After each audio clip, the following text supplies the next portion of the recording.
하나님께서 오늘 우리에게 주시는 말씀은 잠언 3장 1절에서 10절까지 말씀입니다. 구약성경 913쪽에 있습니다. 내 아들아, 나의 법을 잊어버리지 말고 내 마음으로 나의 명령을 지키라. 그리하면 그것이 내가 장수하여 많은 해를 누리게 하며 평강을 더하게 하리라. 인자와 진리가 내게서 떠나지 말게 하고 그것을 내 목에 매며 내 마음판에 새기라. 그리하면 내가 하나님과 사람 앞에서 은총과 귀중히 여김을 받으리라. 너는 마음을 다하여 여호와를 신뢰하고 내 명철을 의지하지 말라. 너는 범사의 그를 인정하라. 그리하면 내 길을 지도하시리라. 스스로 지혜롭게 여기지 말지어다. 여호와를 경외하며 악을 떠날지어다. 이것이 내 몸의 양약이 되어 내 골수를 윤택하게 하리라.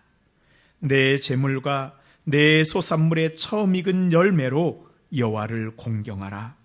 그리하면 내 창고가 가득히 차고 내 포도즙 틀에 새 포도즙이 넘치리라. 아멘. 이것은 하나님의 말씀입니다. 우리가 이 세상 살아가는데 꼭 필요한 것들이 많이 있습니다. 어떤 사람은 그것을 돈이라고 얘기합니다. 돈이 있어야 하고 싶은 일을 할 수 있다라고 말하죠.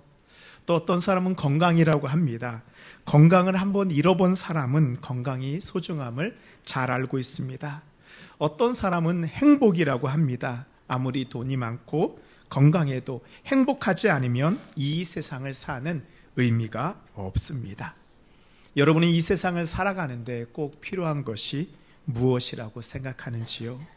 어떻게 하면 그것을 얻을 수 있을까요? 어느 날 사탄이요, 한 청년의 인생을 헛되게 만들기로 마음을 먹었습니다. 이 사탄은 많은 돈과 10개의 포도주잔을 준비하고 그 청년을 찾아갔습니다. 젊은이 나와 내기를 하세. 여기 10개의 포도주 잔 중에 9개는 그냥 포도주가 담겨져 있고 한 잔에는 독이 든 포도주일세. 자네가 이 중에서 한 개를 선택해 마셔서 죽지 않으면 여기 있는 모든 돈을 자네에게 주겠네. 이 청년이 생각해 보니까요, 자기가 포도주 가운데 독을 든 거를 마실 확률이 10분의 1, 10%밖에 되지 않는 거예요. 이 정도면 할만하다라는 생각이 들었습니다. 10개 중에 하나를 선택해 마셨습니다. 운 좋게도 독이 들지 않은 포도주를 골랐습니다. 사탄은 축하한다면서 많은 돈을 건넸습니다. 그리고 마지막 청년의 뒷모습이 이야기합니다. 돈이 떨어지면 언제든지 다시 오게. 청년은 이제 돈을 받아들고 내려갑니다. 자신의 생명과 바꾼 돈입니다. 이 돈이면 장사할 미천이 됩니다. 다시는 내가 여기 오지 말아야지 하는 마음을 먹습니다. 근데 도시에 내려가니까요, 너무 즐거운 것이 많이 있는 것입니다. 그래서 생각합니다. 이 많은 돈 가운데 조금만 즐기고 나머지는 장사를 위해서 사용하자라고 생각합니다. 그런데 놀고 즐기는데 정신을 차리고 보니 어느새 돈이 다 떨어졌습니다. 힘든 게 번 게 아니니까 금방 쉽게 써버리고 말지요. 이 청년이 어떻게 했을까요? 열심히 일을 했을까요? 예, 여러분이 생각하는 것과 같습니다. 청년이 이번엔 제 발로 사탄을 찾아갔습니다. 사탄은 그가 올 것을 미리 알고 또 많은 돈과 이번엔 9잔의 포도주잔을 준비해 놨습니다. 청년은 떨리는 손으로 그 중에 하나를 골랐습니다. 이번에도 운이 좋게 독이 들지 않은 포도주를 마셨습니다. 사탄은 전과 같이 많은 돈을 주면서 그의 뒤에다 이야기합니다. 돈이 떨어지면 언제든지 오게. 그 많은 돈을 받고 나니까 청년의 마음이 또 달라졌어요. 정말 이번에는 내가 조금만 쓰고 나머지는 내 장사 미천으로 하자라고 마음 먹었지만 예전에 달콤함을 누려봤기에 어느새 흥청만청 돈을 허비하고 말았습니다. 그리고 다시 사탄을 찾아갑니다. 그렇게 사탄과 목숨을 건 내기를 하는 돈으로 자신의 인생을 쾌락을 쫓는 사이에 어느새 청년은 나이든 중년에서 백발에 노인이 되었습니다. 사탄이 준비한 포도주 잔이 2개밖에 남지 않았습니다. 50대 50. 그 청년은 2개 중에 오른쪽에 있는 포도잔을 집어 마셨습니다. 정말로 이번에도 독이 아니고 보통 포도주였습니다. 이 사람이 소리를 외쳤습니다. 9번이나 살아나다니 나는 정말로 운이 좋은 사람이야. 그 노인은 많은 등을 돌고 내려갔습니다. 그러자 사탄이 미소를 지으며 마지막 남은 한 잔의 포도주 잔을 마시며 말합니다. 어리석은 인간이여, 독이 준 포도주는 처음부터 없었다네. 젊은 청년은 그렇게 인생을 허비한 노인이 되고 말았습니다. 사람들은 내가 죄 속에서, 쾌락 속에서 빠져 살면서도 내가 실력이 좋고 운이 좋아서 여기까지 왔다라고 생각합니다. 그런데 어쩌면 그것이 바로 사탄이 우리를 속이는 것일 수 있습니다. 사탄은 우리가 스스로 운이 좋고 지혜로운 사람이라고 우리에게 속삭입니다. 너는 똑똑하기 때문에 네가 원하는 건 무엇이든지 할 수 있어. 신앙생활을 오랫동안 우리 그리스도인들도 착각을 하기도 합니다. 하나님은 영적인 분이고 영적인 세계를 지배하신 분이다. 그리고 영적인 세계, 영생, 천국, 구원에 대해서는 하나님께 물어봐야 되지만 이 세상에 대해서, 재물에 대해서, 건강에 대해서, 이 세상에서 성공하는 것에 대해서는 세상 사람들의 지혜를 구해야 된다고 생각합니다. 주일에는 교회에서 말씀을 듣지만 그 말씀은 교회에서 신앙생활 할 때만 적용을 합니다. 내가 세상에서 공부하고 장사하고 내가 일을 할 때에는 하나님의 말씀과 상관없이 살아갑니다. 동서양을 막론하고 역사상 가장 지혜로운 사람이 있습니다. 여러분이 아시는 것 같이 솔로몬 왕입니다. 솔로몬 왕의 지혜는 이스라엘뿐만 아니라 전 세계 아프리카 끝까지 그가 명성이 뻗쳤습니다. 그래서 에티오피아의 여왕이 솔로몬에게 지혜를 바로 배우러 왔습니다. 솔로몬에게 이 지혜를 주신 분이 있습니다. 열왕기상 3장에 보면요, 내가 내 말대로 하여 내게 지혜롭고 총명한 마음을 주노니 내 앞에서도 너와 같은 자가 없었거니와 내 뒤에도 너와 같은 자가 일어남이 없으리라.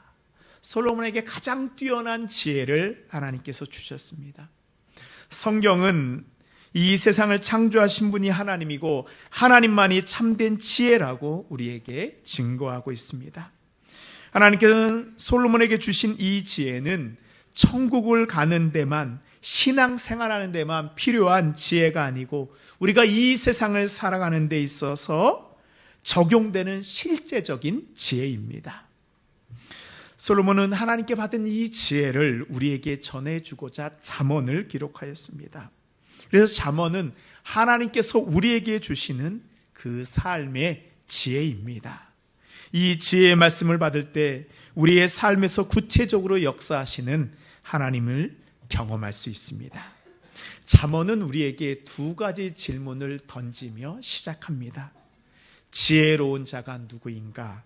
미련한 자가 누구인가? 잠언 1장 7절을 보면요, 우리 함께 읽도록 하겠습니다. 여호와를 경외하는 것이 지식의 근본이거늘. 아멘. 지혜로운 자는 여호와를 경외하는 자요, 미련한 자는 하나님의 지혜와 훈계를 멸시하는 자입니다. 우리는 하나님을 경외하는 사람입니다. 이미 이 지혜를 받을 준비가 되어 있습니다. 그럼 이제 어떻게 하면 이 하나님의 지혜를 우리의 삶 속에 적용할 수 있을까요? 첫 번째로 하나님의 말씀을 기억하고 지켜야 합니다. 오늘 읽은 말씀 우리 1절에 보면요, 내 아들아 나의 법을 잊어버리지 말고 내 마음으로 나의 명령을 지키라. 성경에 있는 지식을 우리가 배우는 것도 중요하지만 그보다 더 중요한 것은 하나님의 말씀을 읽지 잃어버리지 않고 기억하는 것입니다. 우리는 자녀들을 키울 때요, 우리 아이들이 유치원, 초등학교, 중학교, 고등학교 올라가면 올라갈수록 더 많은 것을 배우고 더 성공하는 사람이 될 거라고 생각합니다. 그래서 좋은 학교에 보내려고 노력하잖아요. 근데 생각해 보면요, 이 세상을 살아가는 데 필요한 지식은 사실 우리가 다닌 유치원, 초등학교 때 배운 것이면 충분합니다. 이 중학교 때부터는 이 지식의 깊이와 넓이를 더하는 것입니다. 그래서 로버트 풀검이라는 사람이 쓴 책 제목은 이런 것이 있습니다. 내가 알아야 할 모든 것은 유치원에서 배웠다. 맞는 것 같아요. 이 책의 내용을 보면요, 이런 내용입니다. 무엇이든지 정당하게 나누어라. 정정당당하게 행동하라. 물건은 항상 제자리에 놓아라. 내가 어지럽힌 것은 내가 깨끗이 치워라. 나의 마음, 다른 사람의 마음을 상하게 했을 때에는 미안하다고 말하라. 균형 잡힌 생활을 하라. 배우고 생각하라. 날마다 그림도 그리고 노래도 부르고 춤도 추고 즐겨라. 너무나도 간단한 내용이지만 이 작은 것만 지켜도 우리가 사는 이 세상은 정의롭고 행복한 그런 세상이 될 것입니다. 우리의 신앙생활도 마찬가지입니다. 엄청나게 대단한 것을 우리가 알아야 되는 것이 아닙니다. 우리가 어릴 적 암송했던 십계명 있지 않습니까? 그 하나님의 말씀을 우리가 기억하고 지킨다면 우리는 흔들리지 않고 성숙한 그리스도인이 되었을 것입니다. 성경적인 지식을 쌓는 것도 중요하지만 우리에게 더 중요한 것은 내가 알고 있는 이 하나님의 말씀을 내 삶 가운데서 기억하고 지키는 것입니다. 그래서 말씀은요, 이 머리에 있는 지식이 아니고 우리의 몸으로 배워야 됩니다. 이 이스라엘 사람들은요, 어릴 적 자녀들에게 하나님의 말씀을 가르치기 위해서 이렇게 합니다. 이 유치원에 가보면요, 이 십계명이 새겨진 이렇게 큰 돌판 같은 것이 있습니다. 그리고 거기다가요, 맛있는 달콤한 꿀을 발라 놓습니다. 그리고 아이들을 그 돌판 위에서, 꿀을 발라놓은 돌판 위에서 놀게 합니다. 그럼 아이들이 어떻게 해요? 그 십계명이 있는 꿀판에 있는 그 꿀을 빨아먹으면서 하나님의 말씀이, 이 계명이 꿀보다 더 달콤한 것이구나라고 몸으로 깨닫고 그 말씀이 얼마나 좋은 것인지 기억하게 됩니다. 하나님의 말씀을 배웠으면 실제로 몸으로 익혀서 몸으로 기억해야 됩니다. 우리 군대에 갔다 오신 우리 형제분들은 아시잖아요. 군대에서 총검술을 처음 배움입니다. 근데 총검술이 이 동작이 그렇게 많지는 않아요. 근데 총검술 동작을 계속 반복해서 훈련을 시킵니다. 하루 종일, 일주일, 한 달 동안 반복하다 보면요, 이 자다가도 툭 건드리면요, 총검술 동작이 쫙 나옵니다. 적과 싸우게 됐을 때 머리로 총검술을 생각하는 동안 벌써 지게 됩니다. 싸움은 머리가 아니라 몸으로 저절로 해야 됩니다. 말씀을 내 몸에 기억하면 위급한 순간에 저절로 말씀대로 우리의 몸이 움직이게 되는 것입니다. 예전에 저도 신학교 다닐 때요, 일주일에 몇 구절씩 성경을 암송하였습니다. 요즘에 전도 훈련을 하면서 다시 전도에 대한 구절을 암송하고 있습니다. 기억력이 예전과 같지는 못해서 좀 잊어먹는 것도 많이 있지만 말씀을 계속 암송하는 이유가 있습니다. 제 몸에 기억된 말씀이 필요한 순간에 툭 튀어나와서 복음을 전할 때 내 안에 말씀이 살아 역사하는 것을 알기 때문입니다. 하나님의 말씀을 잊지 않도록 솔로몬은 우리에게 이렇게 권면하고 있습니다. 3절 말씀입니다. 인자와 진리가 내게서 떠나지 말게 하고 그것을 내 목에 매며 내 마음판에 새겨라. 목에 매라는 것은 가까이 하라는 것입니다.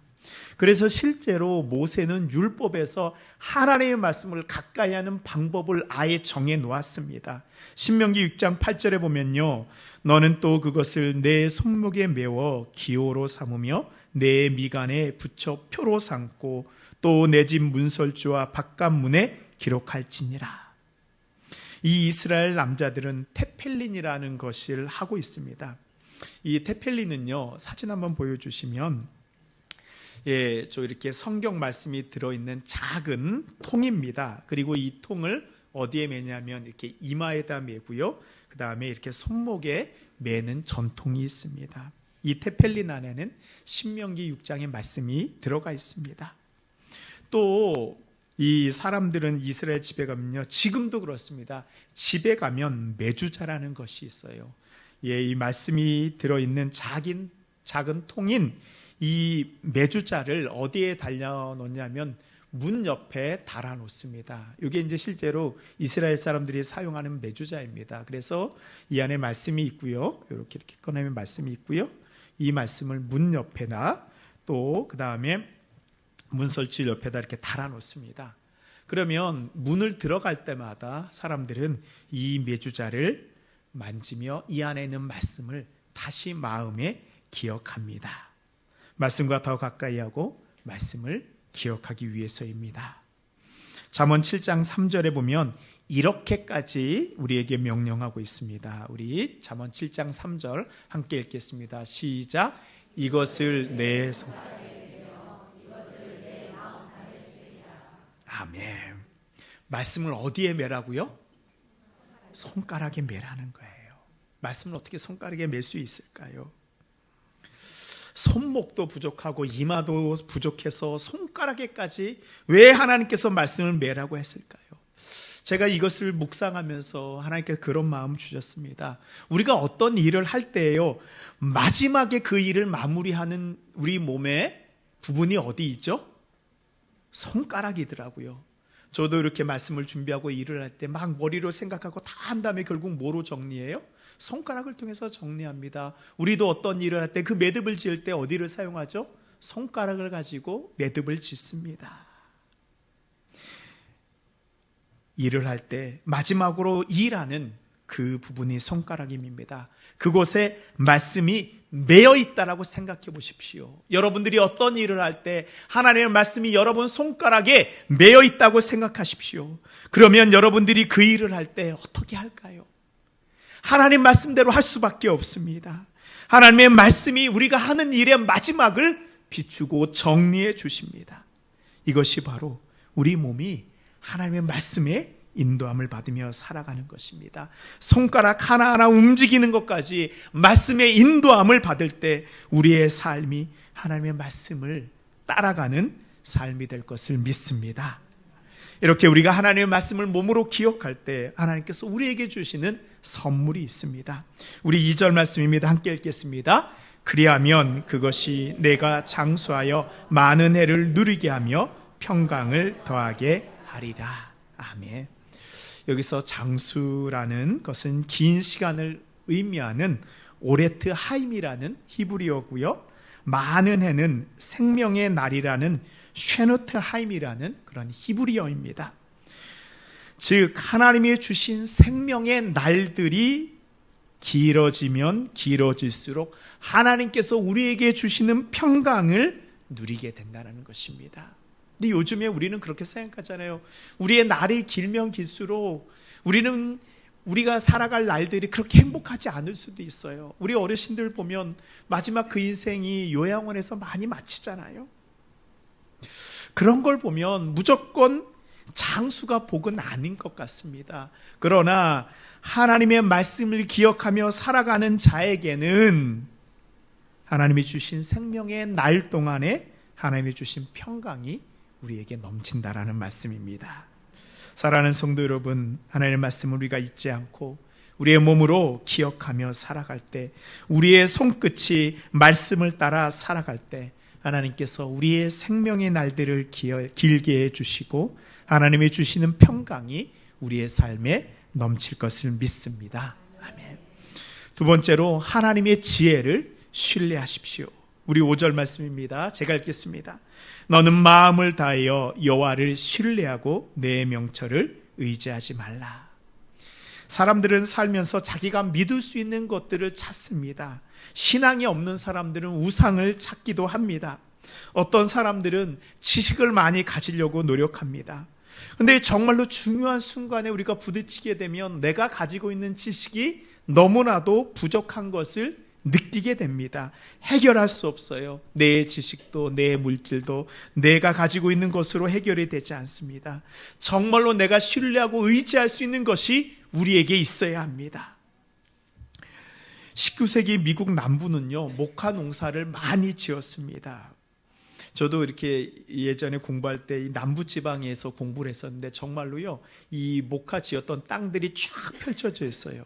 근데 이 목화는요, 다른 곡식에 비해서 땅에 있는 영양분들을 엄청나게 많이 빨아들입니다. 그래서 몇 년 이 목화 농사를 짓게 되면 땅이 황폐해져서 쓸 수 없게 됩니다. 어떤 농작물을 심어도 잘 되지 않습니다.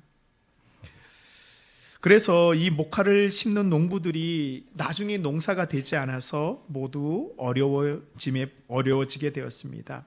그때 미국의 이 농학학자였던 조지 워싱턴 카버 박사가 이제 연구를 하다 보니까요, 이 목화를 심은 땅에 땅콩을 심으니까 이 땅콩이 잘 되고 이 목화 심었던 땅이 지력을 다시 회복하는 것을 알게 됩니다.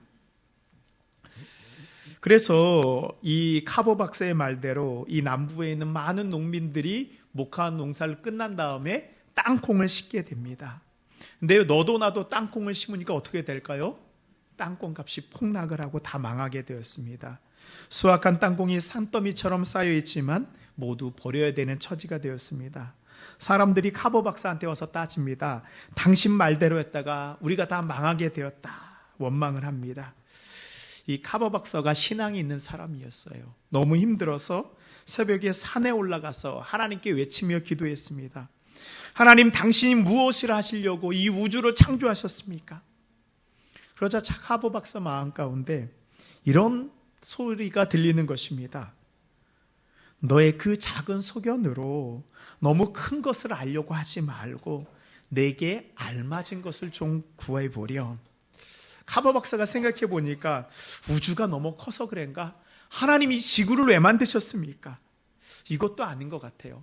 하나님, 그러면 왜 사람을 만드셨습니까? 하나님 대답이 없는 거예요. 카버 박사가 한참을 생각하다가 하나님께 질문했습니다. 하나님, 당신이 무엇을 하시려고 땅콩을 만드셨습니까? 그러자 하나님께서 그 마음에 대답 주세요. 이제 되었다. 땅콩을 가지고 내 연구실로 들어가 연구하렴. 카버 박사는 하나님의 말씀대로 땅콩을 들고 실험실로 들어가 밤낮 없이 연구하여 하나님이 주신 지혜와 자신이 가진 지식을 가지고 이 땅콩을 가지고 제품들을 만들어냅니다. 그래가지고 300개가 넘는 제품들을 만들어냅니다. 그래서 미국 남부의 경제를 다시 살려냅니다. 지금 우리 아이들이 좋아하는 땅콩 박사도요, 땅콩 버터도 이 카버 박사가 만들었습니다. 우리가 가진 명철을 의지할 때 문제가 해결되지 않습니다. 더 꼬이고 넘어집니다. 그러나 우리가 하나님을 신뢰할 때, 작은 것을 하나님께 묻고 하나님이 주신 지혜를 받을 때 우리는 그 문제를 해결할 수 있습니다. 하나님을 신뢰한다는 것은 언제 어디서나 하나님이 지혜의 근원임을 인정하는 것입니다.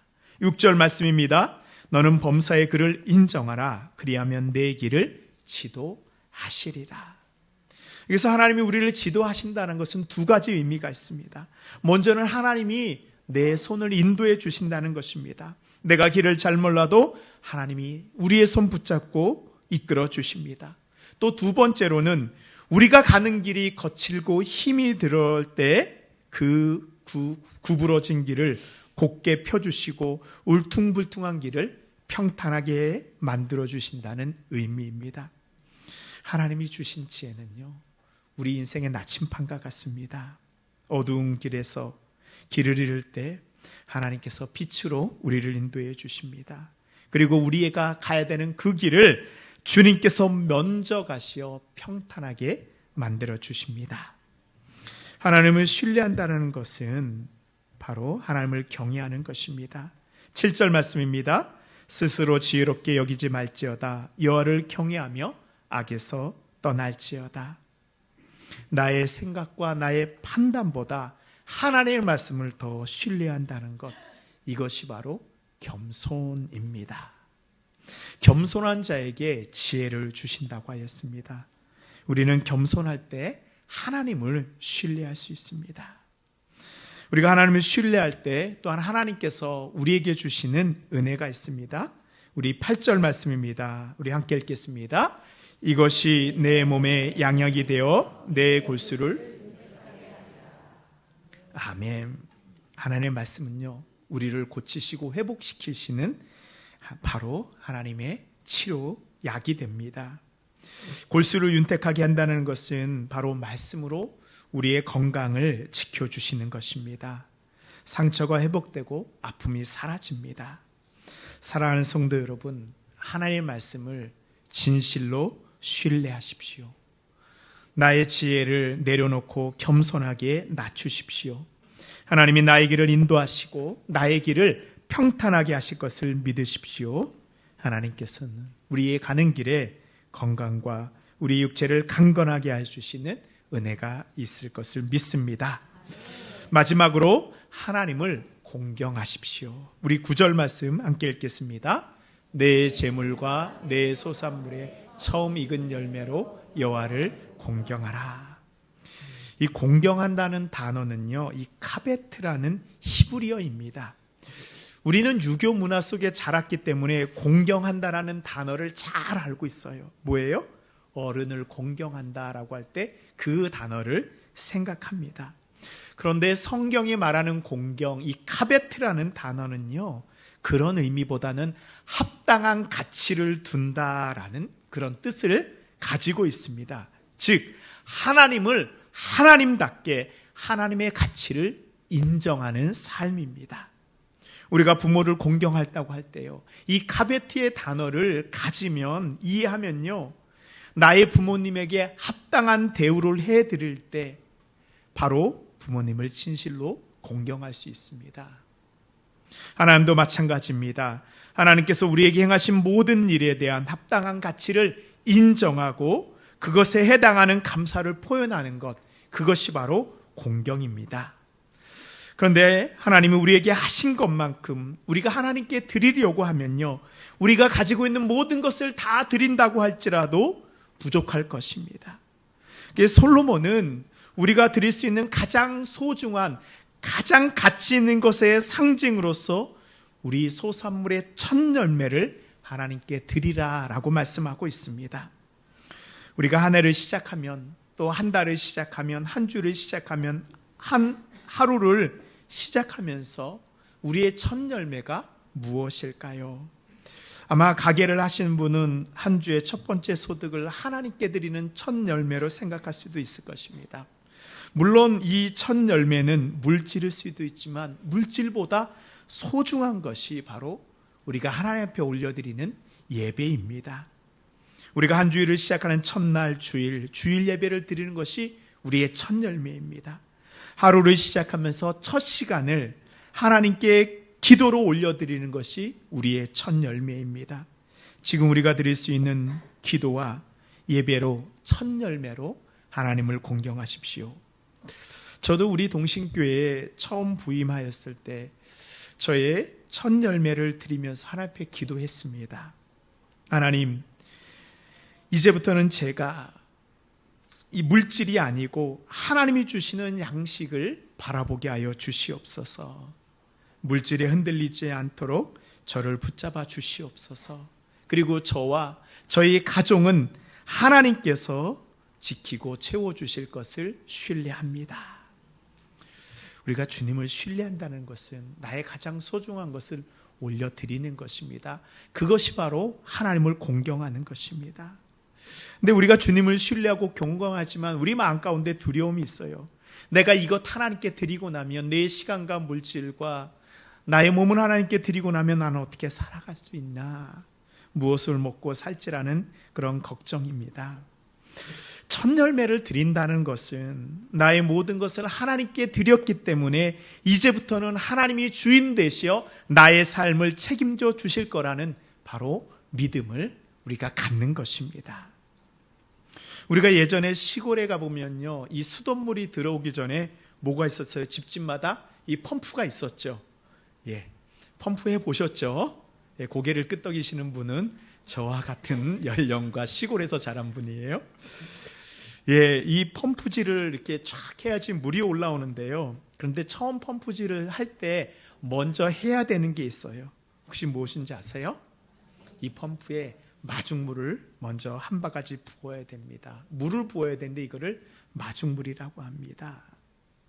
마중물이 있어야지 그 안에 있는 물을 끌어올려낼 수가 있습니다. 하나님을 공경하는 것이 바로 하나님의 은혜를 가지고 오는 마중물과 같습니다.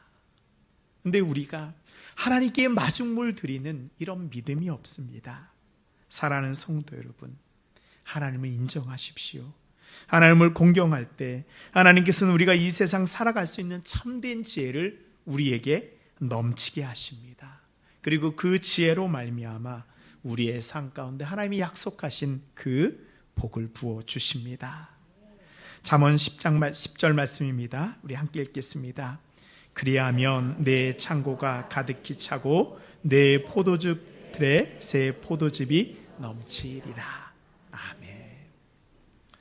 주님께서는 우리의 믿음의 마중물을 받으시고 우리의 삶에 새 포도즙이 넘치게 하십니다. 우리의 삶에 하나님이 주시는 예비하신 복과 은혜가 넘칠 것을 믿습니다. 아멘.